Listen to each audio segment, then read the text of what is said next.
It's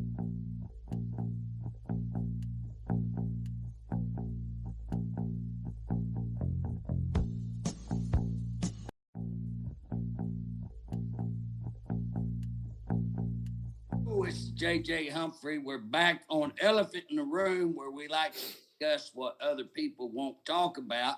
For the last few weeks, we've been talking mainly about the Department of Corrections because the OCP board had kicked the director off and some others off when we were discussing issues on OCP Live. So we just moved it over to the Elephant in the Room, continued to talk about it, but Bob, y'all got that back up, and so you're looking pretty good. We actually had live on Friday, on OCP Live on Friday, so we're back on that. But we want to wrap up this week. But Friday was Save OCP. Save OCP, yeah, okay. Yeah. So we got that up, so we're not getting yeah, you don't have conflict. Yeah, they don't know. They can't tell us what to say, what they can't say, and we can just get up there and feel free to tell the truth. They can't censor you, Bob. They're not going to be able to censor you like that. Because they don't want the people to know what Hart's doing. So go ahead. I'm sorry. Hey, no problem, Bob. This week, what I want to talk about, I want to start talking about a big bill that I was able to pass, and that's whistleblower. And Bob, you know as well as I do how long and how many efforts we've made to try to get that. And if you'll remember, we started that with OCP Live. Or not Live, OCP was one of our initiatives to start that.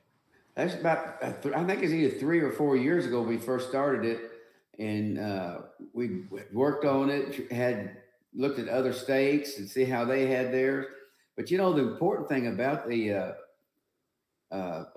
bill is that it's good for the employees, and it's good for the state because it's going to keep the state accountable.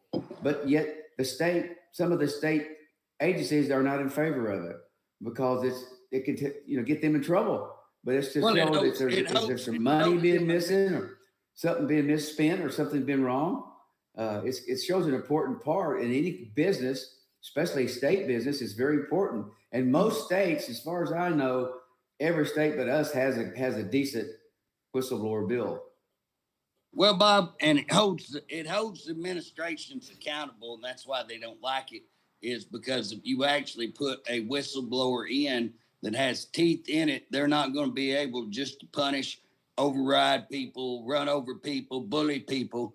And again, Bob, people who don't understand what whistleblower is when you have an employee, and again, it doesn't have to be an employee. If you've got somebody that has knowledge of something going wrong in the state, they can come forward and they can report that. I've got one right now of a individual that's being wronged by DHS, and they're afraid that if they come forward, then the court system and DHS is going to take it out on them.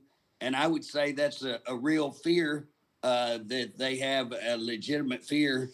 And so what we're going to do is classify that person as whistleblower and get them into the status of whistleblower. But the problem with our whistleblower currently, Bob, we have a whistleblower act, but it's worthless. It actually has nothing. What if they violate it?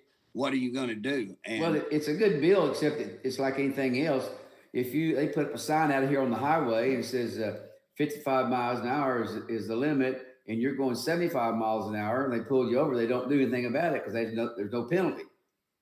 And that's the problem we have right now in our prison system. When these inmates mess up, there's no consequences to them.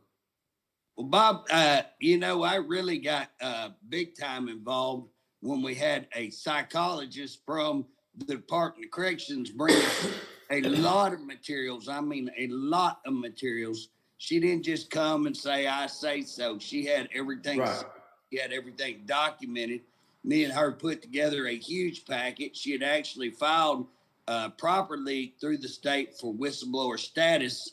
They had failed to actually investigate that. I, with her, wrote a whole book on this and turned it over to them requesting another investigation. And they claimed, the AG claimed to investigate it, but they admitted they never talked to one witness, never talked to the whistleblower.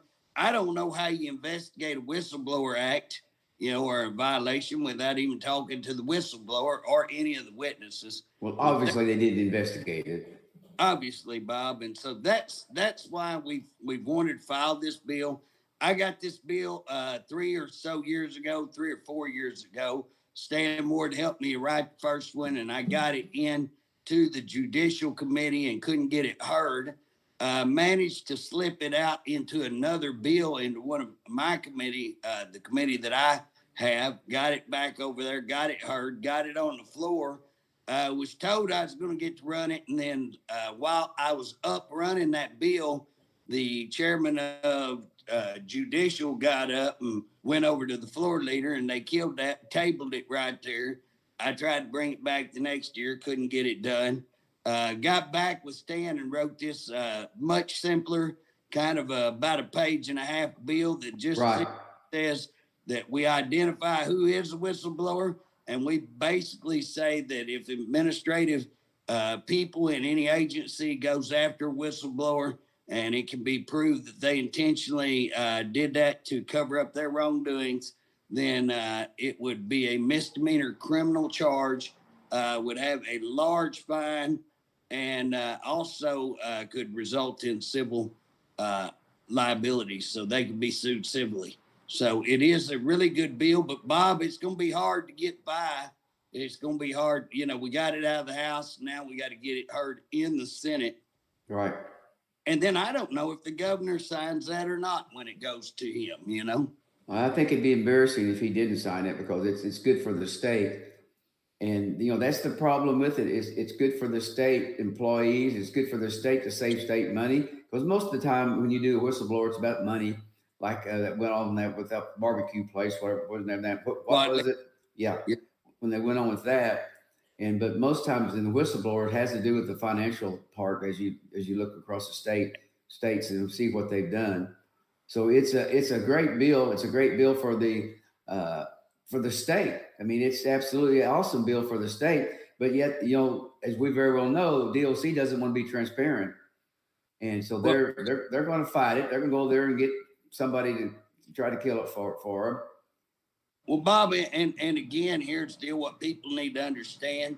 If you watch on a federal level, not very long ago, 8 months, year ago, you had some IRS whistleblowers, come forward with the investigation into Hunter, and what they showed was that the investigation was being thrown. It was being thrown down the sink. You know what I'm saying? That the DOJ was communicating with them and telling them not to prosecute or not to investigate. We're giving them heads up on what they might investigate.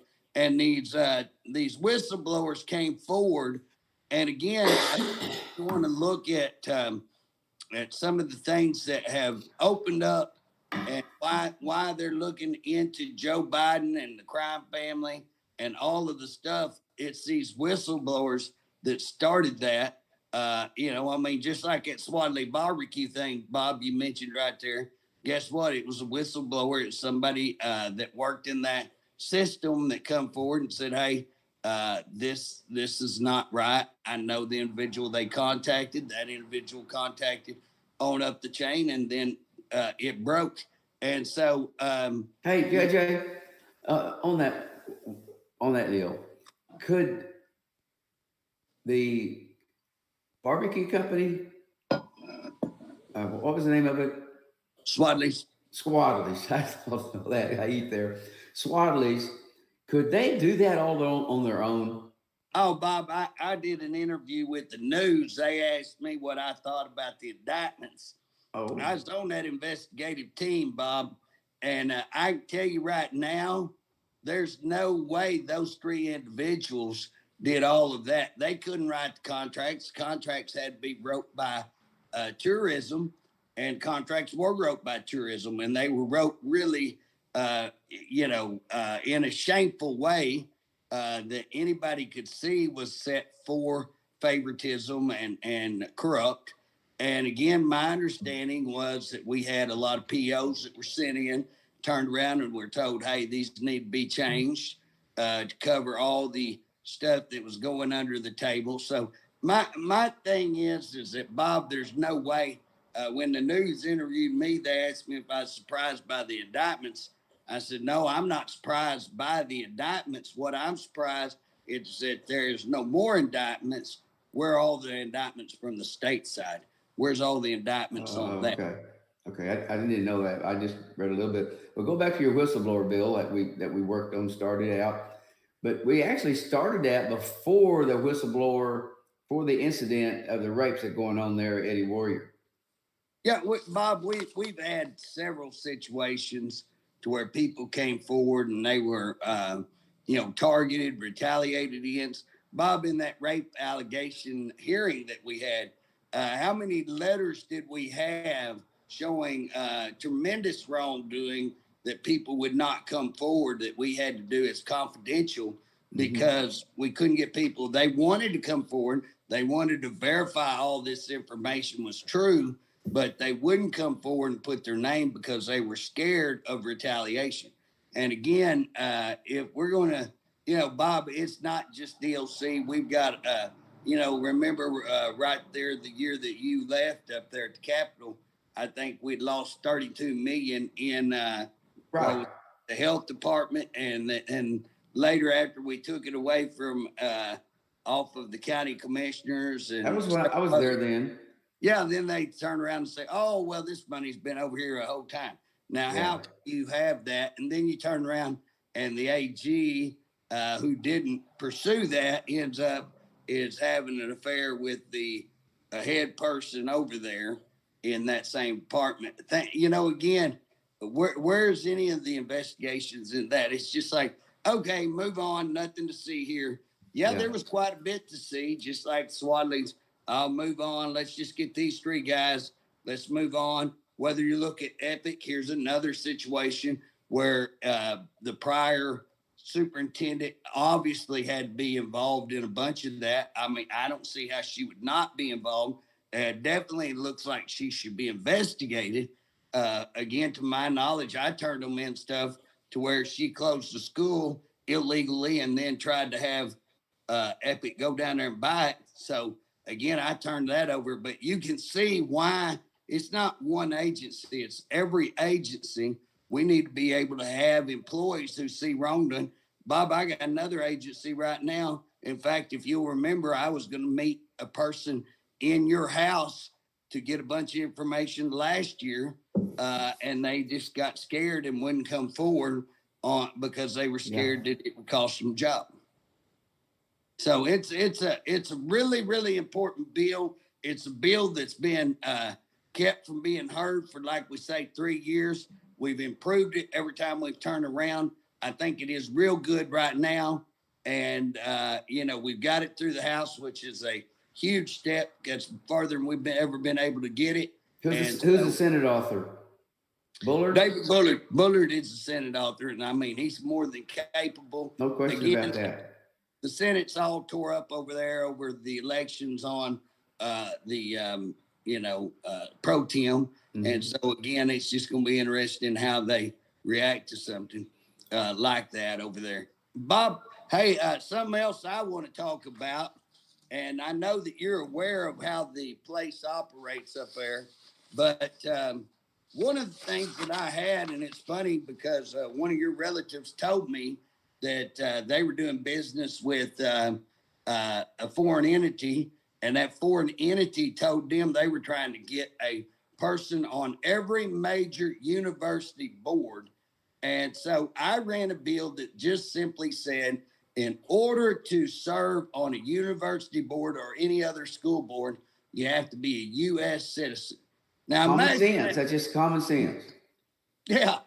Imagine that.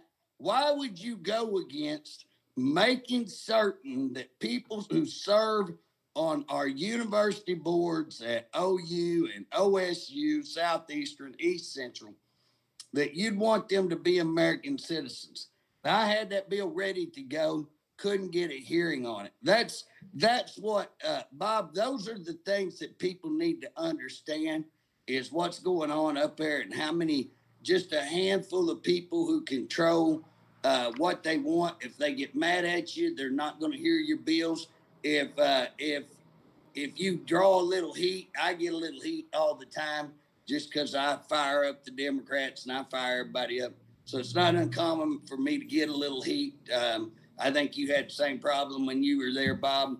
You just bypass. A lot of people can get up and not get a question. If I get up, you can bet they're going to try to go after you a little bit, which is okay with me. But again, leadership a lot of times don't want that. It's okay if they're getting the questions, but if you get questions, you take up too much time. If it's their bill, it's okay. If it's you, it's not okay. So you couldn't get it out of committee? You couldn't even get it heard? Bob, I got it out of committee. I had it on to the floor. I mean, I was trying to get it put on the floor. Couldn't get it put on the floor. And that's what people need to know. Why could you ought to go back and look at some of the BS that we passed and some of the crap. And then you got something like this that is simple and common sense and very necessary. And we tell them why, what's going on, what we're hearing, and that, there's a need for this. And again, it was killed. Bob, another one that I had was the cartel are bringing up fentanyl. In fact, prison. We had Mexican cartels? Yeah, so there's two mainly Mexican cartels, Sinaloa and New Age, but we expanded it to all cartels. We didn't just look at the Hispanic. But what we were saying was that 107,000 people have died over fentanyl. And basically, China is bringing it to these cartels. The cartels. Now, is that United States or Oklahoma? That's all the United States. 107. Okay. There's about 1,000 something in Oklahoma that died over this. And so, what I want to say is, if we can tie you to the cartel or a gang related to the cartel, and you're trafficking, now you had to have a bunch of fentanyl to be trafficking in fentanyl. And if you're trafficking in fentanyl, then I want to list you as a terrorist. We fly a plane into a building, kill 3,000, and we claim terrorism. They bring over a known drug, known to kill people with the purpose of killing people, enough to kill every American 6 times over, and we don't declare them terrorists. There's something wrong with us. We're just being stupid when we don't declare war on them or call them terrorists. So I filed a bill say, hey, this is terrorism, and when we catch them, we need to declare them terrorists, and we need to treat them like terrorists.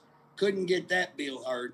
And of all the days not to hear that bill, wow, So it's just really unbelievable what they were shutting down. Now, I got that one to the floor, too. So that was another one that they wouldn't hear on the floor. Oh, it got out of the committee, and it got on the agenda, but they wouldn't hear it. Wouldn't hear it. Bob, I filed an excise tax. You remember when we went up, last year, when we went up the excise tax, 1.25. On cars? Yep, on vehicles. Yeah.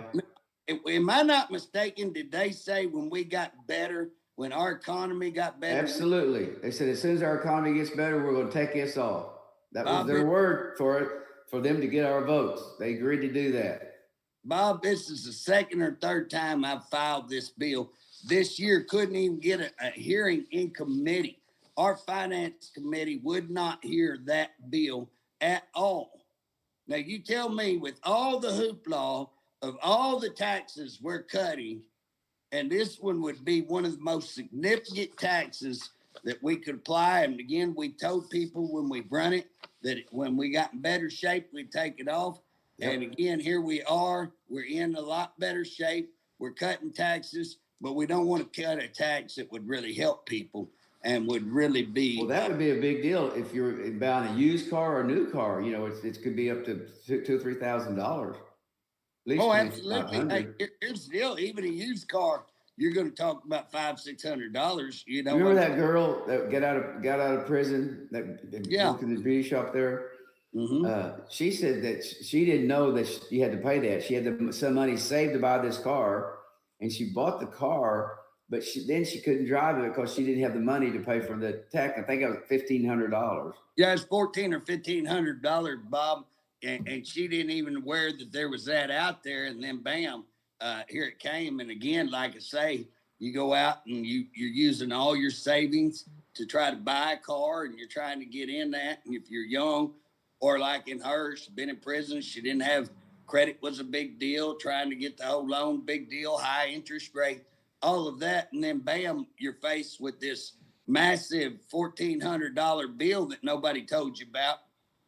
And again, this would probably take off $300 or $400 off of that bill, and that's still a lot of money to pay. But I will guarantee you, for her, it's night and day if you could have pulled off $400 or so off of that price tag, Right. and she saved her money until she had to go 2 or 3 months saving money just to go be able to get the tag for her vehicle. Car sat there in the driveway, couldn't drive it. Yeah. And then you're paying a fine for not getting it on time. So yeah, unreal.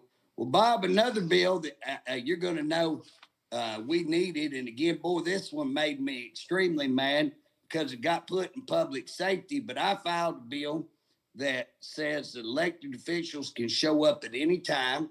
I put an amendment in there to say that the DOC would come up with a safe way to do this. They come up with the procedures on how we could do this in a safe manner. But what I want to do is be able, they claim, oh, we got 1 to 15, we got all these officers. I want to be able to show up and say how many officers you really got without being announced. They give you, if you come and announce, they're going to show you a dog and pony show. They're going to have it. Right. They're going to put on a show. What I want to do is come unannounced and find out, hey, is what I'm hearing true or is what they're saying true? So it actually is not to, it's actually to verify who's telling the truth. And so again, it looks like they're really scared of having anybody verify that thing. Well, I think that wasn't a bill where you could go there anytime. You didn't have to call ahead of time. Right. You could show up as long as you're a state representative or a senator. And you know what the funny thing about that is? The people who wanted it, the people inside the prison, the officers, that's who brought that to our attention. That needs to change. Hey, you remember that chief security coming and talking about how they put runners out when legislators show up? They got certain units you're going to go to. They got somebody running ahead to do it. Yeah. Yeah, they got people held over from the other shift, so it makes it look like they got more people there. They put a runner out to make sure when you go into each pod that it's cleared and nothing's going on. So you're getting a dog and pony. You're getting what they want to see. They're putting on a fake show for you. And again, you're going to leave. Oh, it's great, man. Cleaned up great. Boy, it's great. Yeah, they took you right where they wanted. Transparent. Yes. They don't want to be transparent. Another example that they do not wish to be transparent. Well, Bob, that got put in public safety. So one, that's a problem. When the chairman of corrections can't even get a obvious correction bill put in his committee, that'll tell you there's a big problem. And you're getting politically. So again, our political leadership is playing favorites to DOC, listening to DOC, not putting bills in the committees they're supposed to go into, not giving me my bills that should have got heard. And again, this goes to public safety, and public safety obviously don't give a damn about public safety in prisons because they killed that bill, wouldn't let it even be heard. So I couldn't get that one out of committee even. And again, it's pretty customary. Most people will transfer. Now I've got one that's criminal justice that I work with a lot, Randy Worthen. But again, Randy and me working, Randy will give me bills back. I'll give Randy bills back. If Randy's going to hear it, I just say, hey, and I'll have Randy, he's a former district attorney. I'll have Randy a lot of times read them. He'll improve the bills a whole lot, for me. So we work great together, but you get that over in public safety and nope, we're just going to kill your bill and we're not even going to pay you no attention. That says a whole lot about that person. And so again, I can't believe that we couldn't, when we get, all the things that we've had hearings on, rape, on locking up in showers, shortages, stabbings, calling 911 from the prison. We can go on and on and on. Got healthcare issues this week, got people who died, got overdoses. We can just go on. And here we don't even want to make one effort to try to pass a bill to get to the truth. It's very, very aggravating. Bob, I had another bill that was a homeless bill because they're in Norman. I'm running this because of Norman. There in Norman, businesses are going out because the homeless are camped out in front of these businesses, throwing needles down, defecating, breaking into places. People can't come in. People don't want to come in to go through all of that. And so you got businesses either moving or shutting down. So You know, I you know, filed a bill to move them where the police can move them. my CPA says that where they're right there by the railroad tracks, right behind Main Street, and they're when they go out their door at night. A lot of times, during tax seasons, you're working late at night. You can't Right. open your door because there's someone sleeping out on right in front your front door. Right. Well, this would allow the police to move them out of what we call critical infrastructure. The sidewalk would be critical infrastructure where people have to access, the highway, critical infrastructure. Public buildings are critical infrastructure. And it would have said that you can't, no matter who you are, homeless, whatever, that you're not going to be able to obstruct right there or to camp in those sites. And so it would allow the police to get them out. Now, if you want to see a good example, go look at San Francisco, go look at Seattle. That's what we're trying to prevent. Guess what?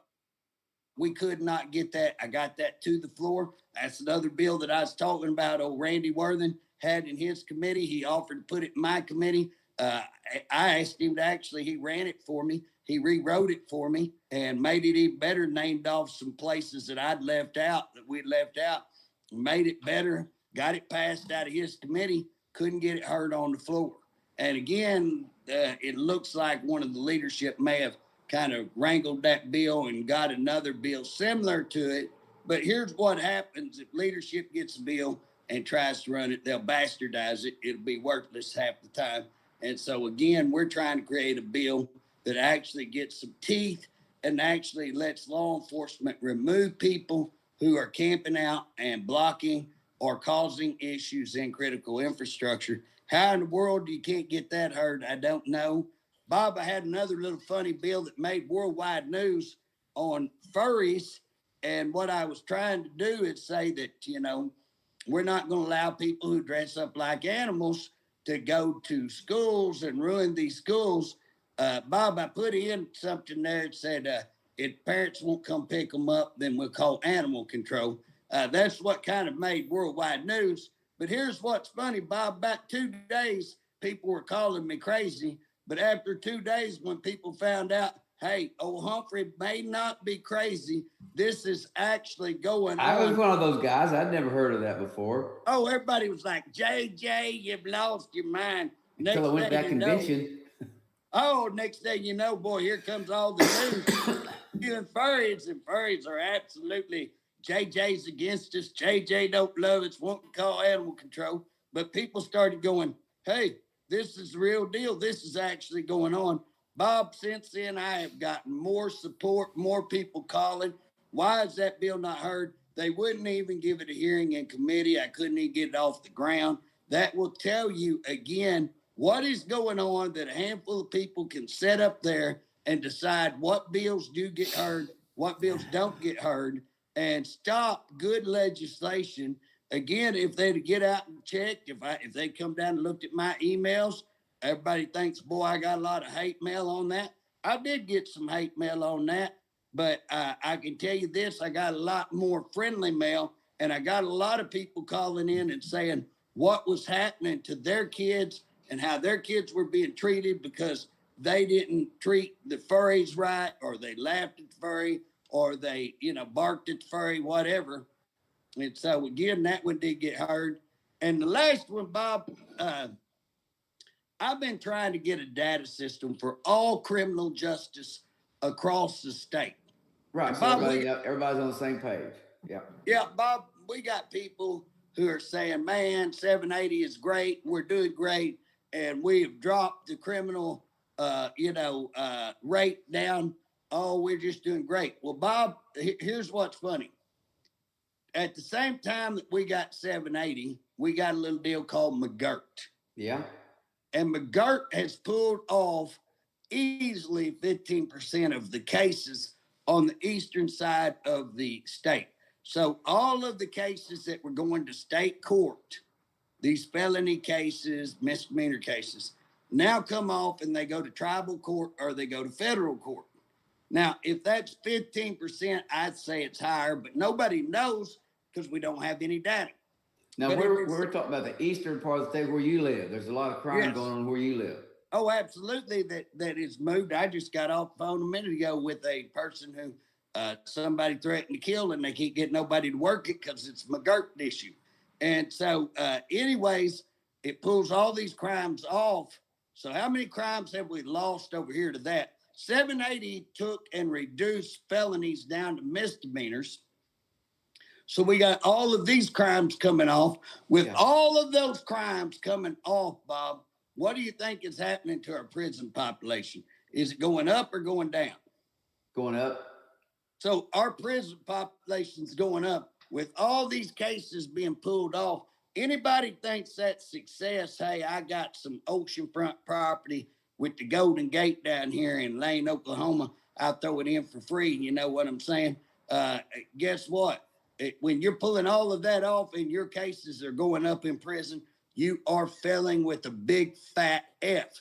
Now, we don't have anything to tell us real numbers. So the foundational, if you're going to create a new criminal justice system, the foundation of it is to get a data system that actually collects and analyzes this data. It's key to get the tribes involved so that we get all the data and we're able to operate and know what's going on. Guess what? I introduced a bill to say, I already got how we pay for it. I just want to get a bill saying that we are going to introduce a group who are going to come up with a plan to file next year how to do all this. That's all it was. Guess what? We can't even get a bill to hear that and get that done. So, Bob, that's just a few bills that I ran. I'm catching hell on not getting a COLA, although we do have a COLA introduced, and that's what I told it. So, boy, we got a COLA. I know that because I have that every year. Oh, I know it. We and I had to recuse on the vote because I get it if we get it, And I got a guy this rude as crap, probation pro officer that when you retired. Look, I retired. I'd like to have 100 extra, but I knew what my retirement was when I got it. You know what I'm saying? It is what it is, and so. Again, I understand when we're talking about going out and giving a COLA, just so everybody understands cost of living raise is what that is on retirings. But everybody needs to understand there's probably 180,000 retirees in the whole system. So if you give them each $100 a month, get your old sharp pencil out and go doing that math. $100 on 180,000 times 12. And again, we don't give that one time. That's a continual raise unless they do it in the way of a stipend. But you can see But they have the money to do that. Even at that, they can still do it. And $100, if you're using $100 increments there, $100 is a big deal to the individual. Right. But to the state, it's not. When you talk about $100 a person. So you talk about the whole dollar amount. Yes, it is a lot. And they still have the money to do it. Bob, with the cost of living the way it is, I'm all for trying to help everybody every way we can. But everybody out there has got to realize if you bust that system, when I first come in, we just recovered from that system because some people made some hard decisions on how to cut things, and our pensions were in really, really bad shape. Now our pensions are in good shape because we've been financially conservative and we tried to make certain that we keep them in good shape. And again, what people got to understand is if you bust the system, then you get no check. If you are conservative, then you continue to get your check. If we can give you $100 extra or whatever we can give you, I'm all for it if we got the money and it won't break the system. I actually co-authored the bill and I actually signed on the bill. I told that guy I thought that was there, but again, he just, a lot of people just don't want to hear the truth, Bob. They just don't like to hear that, hey, these are tough bills to get passed, that it has to be somebody in budget. They want me to carry that bill. I'd love to carry the bill. I'd be happy to carry the bill, but Bob, I just named you 5 bills they wouldn't even hear. They sure ain't gonna let me near a budget bill. You know what I'm saying? Most likely. And Bob, you know this. Every time I get a good bill that would be a really, really good feather in your cap, they typically steal it from me. And so again, that's just the way the system works up there. And you whine about it, you cry about it, or you can wake up in the morning, try to do a little more. And again, at the end of the day, it's not about whether it got my name on it. It's about whether it got passed or not. And that's what we want to try to do. And we're trying to do. Hey, Bob, before we get too much time in down here, I don't even know how close. Let me look at where we are on time wise. 20 minutes. We got 20 minutes. We got 20 minutes. Well, that's good, Bob, because my clock is off. I can't find right there. But Bob, I want to read you something. Now, we did away. Stitt has just made it an effort to make sure to close down the merit protection system. Yeah. And again, who he used to do that, one of the main ones that was there that did that was Stephen Hart when he was over. And Stephen has taken credit for this, that the merit protection system was the system we used to protect our state employees. Right. And they did away with that system and come in with the civil service, human rights protection plan. Did away with it, which they took it away from the people, from the employees, and made it for the employers. And when now I'm just going to jump ahead here because then you can get back what you're saying. But if we recall correctly, when we got to start reading the policies, what they've done, it was terrible. But as it's turned out, so then go ahead. Well, if there was two people trying to stop that, that would have been you and me. And I don't recall anybody else at the time that was really fighting. No, nobody else. Matt was helping us and Gary James was talking to us, but it was me and you up there trying to stop that and trying to say it ain't no good. And they told us that, hey, we're going to go ahead and get this approved and we're going to let you guys come in and have say-so on how this new system gets built in and what happens. So I went ahead and voted for it because, okay, you're going to give us all this opportunity to sit down and have this conversation, how to fix it. Bob, you know how many conversations I had about fixing that? Zero. That'd be a big fat zero. I know you went to a couple of the hearings, and I don't know whether you had a little more success than I did. I think you had a big fat zero too, I think. Well, I said some stuff, but it didn't go anywhere. Right. At least you did get heard. I didn't even get to say something. But again, our input was zero. And they make the system in favor, like you said, for the employee. Now, this system. Now, here's the thing, JJ. You have to understand about this. DOC represents about 90% of the business that's being done in that process. Right. Somewhere in that neighborhood. I think one year we had like 80 cases, and the other organization had 6. Right. Yeah, I remember the year that thing that we switched it was the number that you're given, because we got that number and said, hey, we ought to have some more say-so because you're representing so many of the cases that are in there that you are the main ones that take on this process. And that's because they get rid of a lot of people wrongfully in the Department of Corrections. And so this is a system that affects everybody. It's for the whole state, all state employees.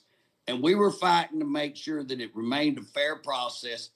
Bob, one of the big things in this is nepotism, cronyism, so that you don't have all those favoritism, all the isms that go along in state government. Even with these plans, even with these merit protections and all that, you still fought that all the time. There was still favoritism. There's still politics. There's still this thing went back in time. Back in time when it was stopped, and now we've got brothers, sisters, husbands, wives, and you're supervising your own family. Well, Bob, I guarantee you, one of the people that we could name that was kind of instrumental why people wanted term limits, why people wanted the merit protection was old Gene Stipe. Hey, old Gene, he's there 50 years. Everybody had to go through him if they wanted a job down there in southeastern Oklahoma, Department of Corrections. Again, hey, he'd get his best friend or somebody in somewhere. But even Gene had a limit. Gene wouldn't hire his best friend who had no experience, no knowledge, no training, no education towards this. Get him a job and then turn around and give him a $90,000 raise. Gene would have some limit. Gene might do that, but he'd only give him a $10,000 raise, Bob. Right. He wouldn't at 90. You know what I'm saying? So again, we do away with all this protection to stop all that, and then what do we see? We see a director hired that is unbelievable. It's just unbelievable on that hiring.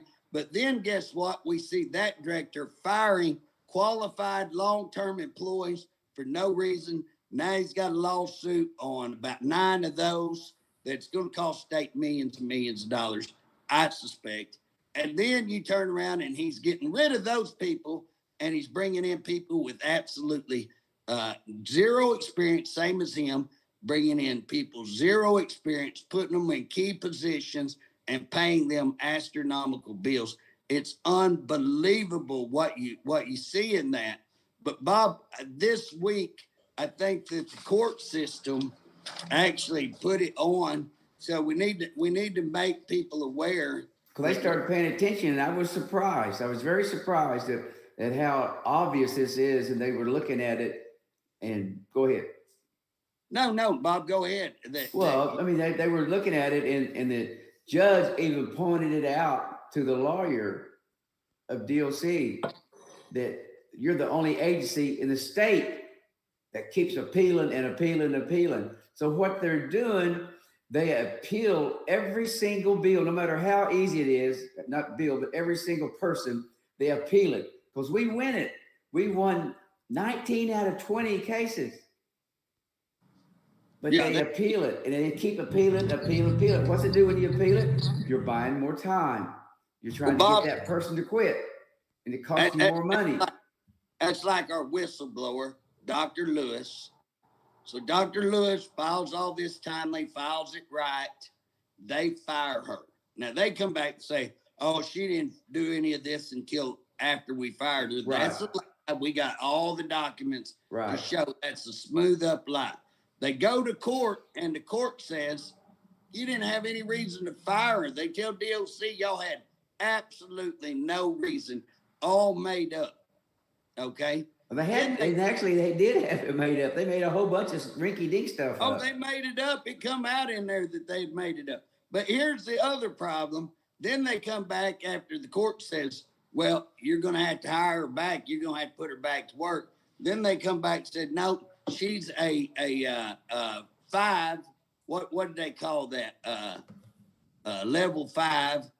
Anyways, she's in this group that we don't have to. Now, here's what's funny. The whole merit system they did away with in this new system was that we don't have any classified and unclassified employees. So that means that used to you had 5% is what it's called. You had a percentage of people that was in administration, they could fire them without cause. So now when we change the new system, the whole premise is everybody's equal now because now everybody has representation and you can't file. Then they come back and said, oh, all except for these 5%. Well, 5% is exactly what unclassified was. So all they did, they lied about what they were doing. Then they come back and they make 5%, which is exactly what unclassified was. Big scam. It's a big sham. Again, it's a lie. Well, what is, though, but here's the deal, though, JJ. They can take and move those numbers around. If this guy over here is really not a 5%er, well, they can make him a 5%er and move it, take somebody else off over here. Yeah. And it's a moving number. They can always have somebody else being a 5%er. Bob, they could walk in and say, Bob, you're going 5% today. Now, what they just told you, Bob, we're fixing to fire you. We're moving you 5% so we can fire you. I know several people they did that to. Exactly. It's not legal the way they do it, and that's what the court was saying. No, you had to put that in beforehand. Those people had to know. They were supposed to put it in by September the 1st. Right. And the thing about it is they didn't do all that. So now they come back. The court tells them in Dr. Lewis's case, you are going to have to hire her back. And they come back and say, nope, she's 5%, and we're gonna fire her under 5%. Got to go back to court. Well, JJ, on top of all that, DLC has complained about the judges not working with them, not agreeing with them more, when they're totally wrong. They're not using progressive discipline. They're totally wrong in what they're doing, and they're losing. Well, and that's the problem, Bob. The reason they're griping about that they want a different judge is because they're getting that hiney spanked every time. Like you say, 19 out of 20 spankings is a pretty bad spanking.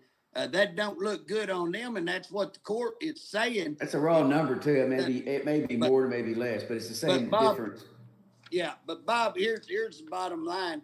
In Lewis's case, they lost because they wrongfully fired her. Right. They lost because that the 5%, you can't just use 5%. They lost on that on appeal. They lost that. And now what are they doing? They're appealing it again. Why? Because she's not getting a salary. She's having to pay all her bills with no salary. They've got her out here treading deep water. And guess what? They're using our tax dollars to do that. So they just take everybody, they appeal it, costs the state millions of dollars. Well, we got one now that someone's been here 30 years. No discipline in the number of years. They go back, you can find some at one point, but anybody's going to have it. But after 30 years, they fire the person that we won the case, and they're going to appeal it because they were wrong in what they did. They're trying to blame it. Someone dies in prison. Someone dies. They got to blame it on somebody. Who do they pick up? They pick on the officer, whoever's the closest officer to it. In this particular case, the warden was the one involved that was in charge of this this inmate of the death of an inmate. But they go and pick up a lieutenant who's got a good record, no problems, terminate.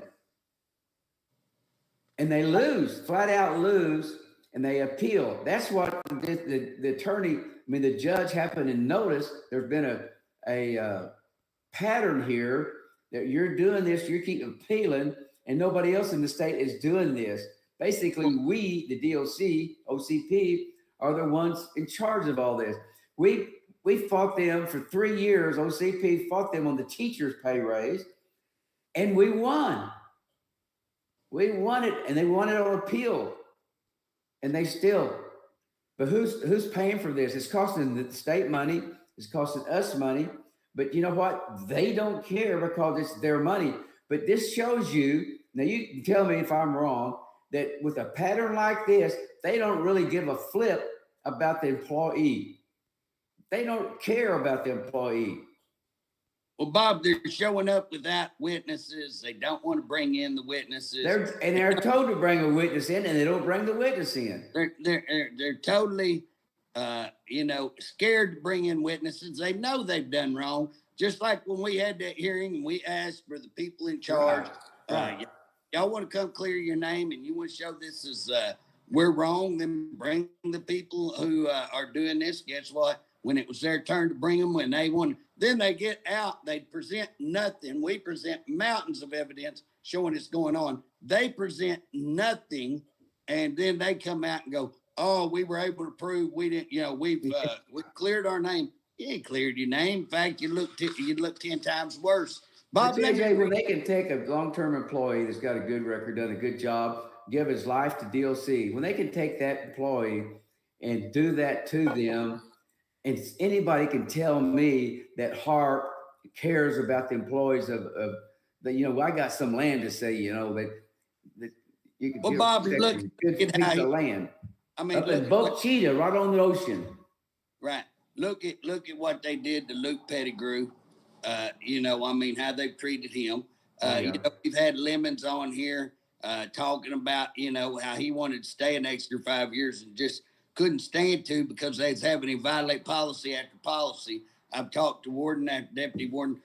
Bob, I'm telling you, there's a lot of key people fixing to leave is what I understand in the Department of Corrections. And I think they had 6 people leave one of the prisons just recently. But JJ, let me clarify something. We are not telling a lie. We can prove it. We've got documentation of it. This is happening. Some people want to say that you and I are just lying and making up. We want to have war with DLC. We want to have war with DLC. These same people they want to go along with what DLC is doing to the very employees that we represent. Well, Bob, here's what I tell them people. Those people going along with HARP, they've got a reason. They've got something to gain from it. They're trying personal gain, promote it or whatever. It's really pukish. I can tell you this. My fight with DOC, my fight with the DAs, my fights with the DHS and all them have cost me politically. I've got our leadership really mad at me. I've got all these agencies really mad at me. And again, me fighting them doesn't politically help me one bit.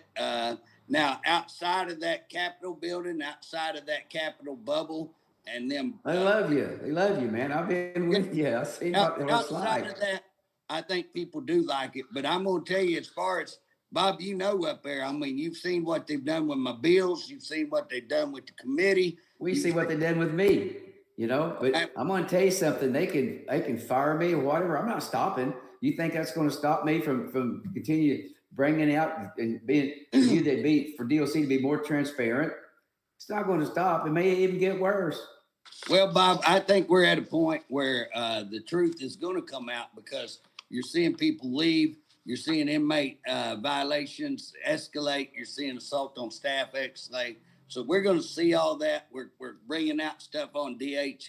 JJ, I just seen a video of an inmate getting the holy crap beat out of him by about 6 other guys in the hallway, not in a cell, right. In the hallway. Not one officer showed up. It lasted about 10 minutes. Nobody came around. Well, Bob. Now this is in the hallway. They got cameras in the hall. Bob, you know they said the other day that when we come out and said that inmate who called 911 from Holdenville, they said that was a lie. Come out saying that. Yeah. Hey, one of the reporters played them the daggum tape of the man calling. It was a prisoner. It wasn't his family. It was a prisoner. Called 911 from the prison saying, "Come save me. I got people after me," and they were chasing him in the office, my understanding. So again, they had to eat crow on that.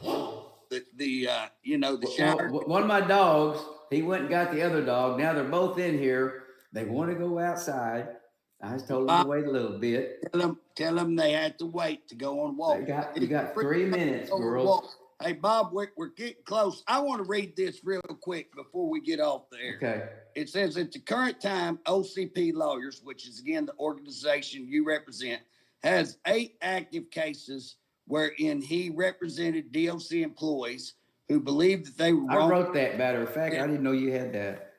Of the 8, 5 have already had hearings wherein the court found that DOC had no reasonable basis for the discipline that was issued, meaning the employee won the appeal. Well, guess what? Of those 5, where a judge found that DOC wrongfully disciplined the employee, DOC has appealed each and every one of them. That means the employee has not been able to return to work pending the appeal. It is a way for DOC to wait out the employee, hoping the employee will give up, move on. Unnecessary appeals cost DOC money, state money, and resources.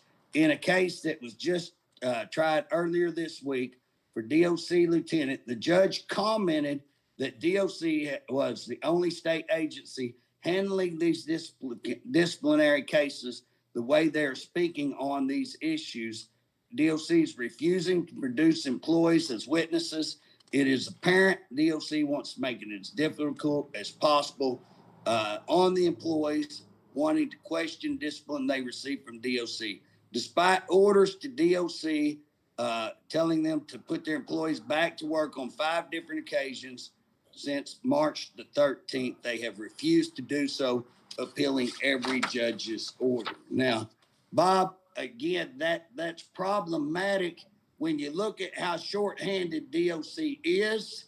Why are they laying people off, firing people, demoting people for absolutely no reason that the courts are saying, hey, you're the one wrong in this. You're the bad apple. You're the bad character. You're the bad actor. And again, instead of going and saying, hey, you know what? We need to retain these people.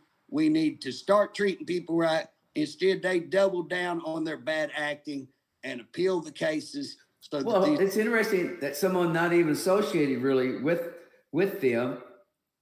I seen it. I seen what they was doing. I've been keeping track of it. But I was shocked that a judge noticed what they're doing. And that's what I get back to saying again. If a person really respected their employees, had any respect at all for their employees, they wouldn't be doing this. Well, Bob, here's what I want to tell our listeners because we're getting ready to leave. Okay. And here's what the problem is up there. We have unelected bureaucrats that get in these little kingdoms, whether it's DOC, DHS, mental health, health department, whatever, and they get in these jobs and they don't answer to anybody. They don't answer to us. Nobody holds them accountable. They have way gross overweight administrations.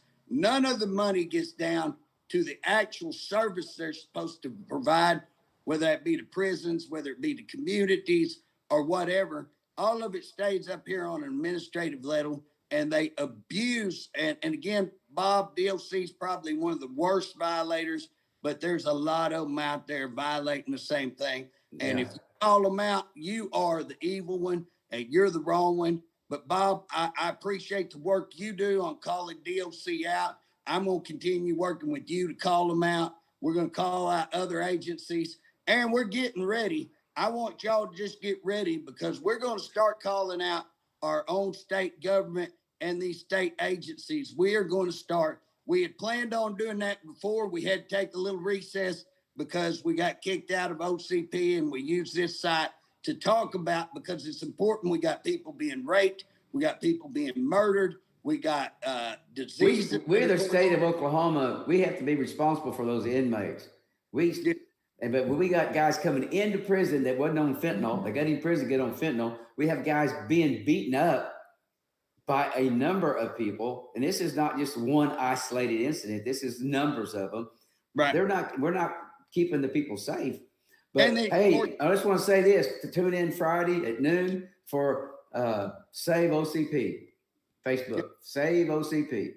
We'll be bringing some more updates on things that's going on, and if they want to prove us to be liars, I challenge them to come on and show me where we're lying about something.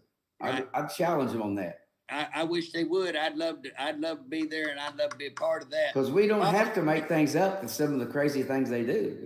You just don't believe it. Well, next week, what we're going to try to talk about, if we can get the guests that I want, we're going to try to talk about the fact that our state secretary fired a couple of people there in Oklahoma City on the election board because they turned in a violation that was going on, serious violation. They turned that in. And again, instead of being rewarded or treated as a good employee, another fine example of whistleblower. I believe these two are whistleblowers because they brought forth something going on wrong and got fired wrongfully, in my opinion. And again, that tells you we got some problems here in Oklahoma. We're going to be cut off here. So I'll see you. I'll see you later. And thank you very much, JJ.